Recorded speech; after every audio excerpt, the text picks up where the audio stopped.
My name is Madeline Brashears. I was a chemistry major at Bard. I worked with Professor Swapan Jain on my senior project, which was titled Synthesis and Characterization of DNA Functionalized Carbon Nanotubes and Their Interactions with Small Molecules. That's a lot to unpack, I'll be the first to admit it, but I'm actually positive that all of you have interacted with carbon materials in your life. The graphite in your pencil tip, completely carbon. The coal that we unfortunately burn for energy, carbon.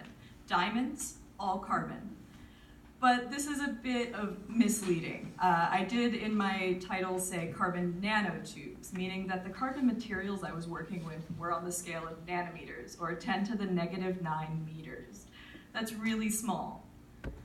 Carbon nanotubes can be conceived of as graphene rolled into a tube that results in a tube that is anywhere from 1 to 2 nanometers in diameter and several nanometers in length. You may have heard of graphene. It's a revolutionary material. It's 1 atom thick.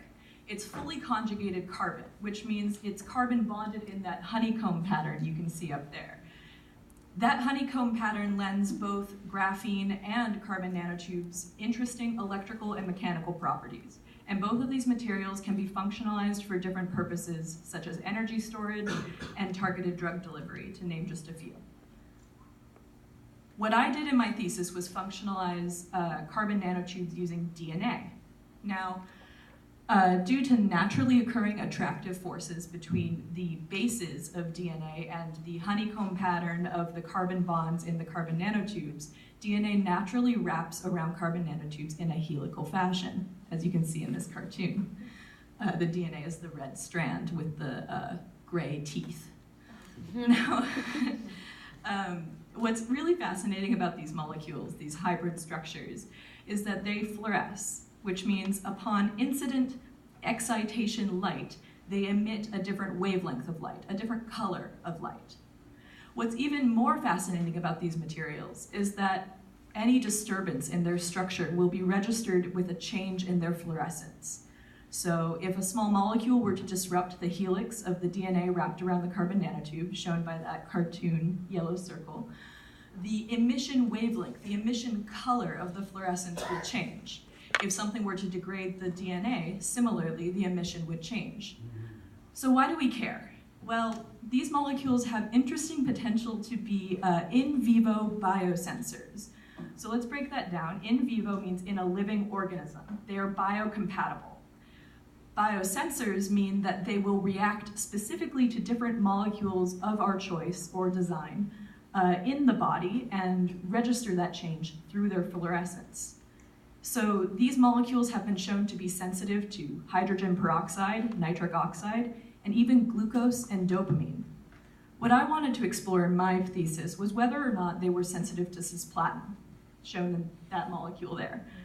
Cisplatin is a common chemotherapy drug used to treat cancer. It targets DNA specifically and interrupts cellular processes to cause cell death. If I could show that these DNA carbon nanotubes were sensitive to cisplatin, down the line, far down the line, doctors could use them as in vivo biosensors to track maybe where cisplatin was in the body, how active was it, what concentration was necessary, and other questions like that.